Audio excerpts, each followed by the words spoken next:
বন্ধুরা, গতকালকে মাদ্রাসায় যাওয়ার পথে আমার সমোসা খেতে ভীষণ ইচ্ছে হয়েছিল। পরে ভাবলাম, যেহেতু আমার ছোট্ট মেয়েটার সাথে আছে আর বড় মেয়েটাও আছে, বড় মেয়েটার জন্য 2টা সমোসা নিয়ে নেই, আর সাবিহা আর আমার জন্য 2টা সমোসা নিয়ে নিই। কিন্তু ঘটনা হয়ে গেল উল্টো। পরে আবার ভাবলাম যে আমাদের জন্য নিব, ওর বাবার জন্য নিব না, এটা কি হয়? তারপর আমি আবার এক্সট্রা করে আরেকটা নিলাম ওর জন্য। ভাবলাম যে আজকে বাসায় এসে ওকে একটা সারপ্রাইজ দিব, কিন্তু না, বাকিটা ইতিহাস। আমার একেবারেই খেয়াল নেই যে ব্যাগের মধ্যে আমি সমোসা নিয়ে আসছি।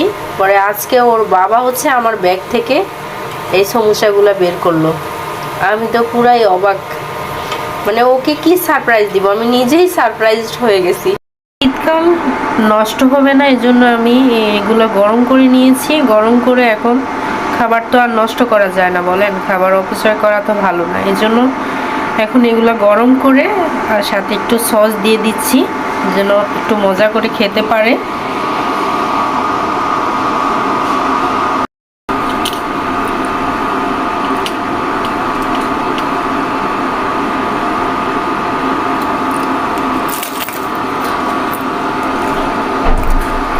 একদম নষ্ট হয়নি, আর গরম গরম গরম করে নেওয়াতে মুচমুচে হয়েছে, খেতেও কিন্তু দারুণ লাগতেছে। কষ্ট করে আওয়াজটা শোনাই আপনাদের।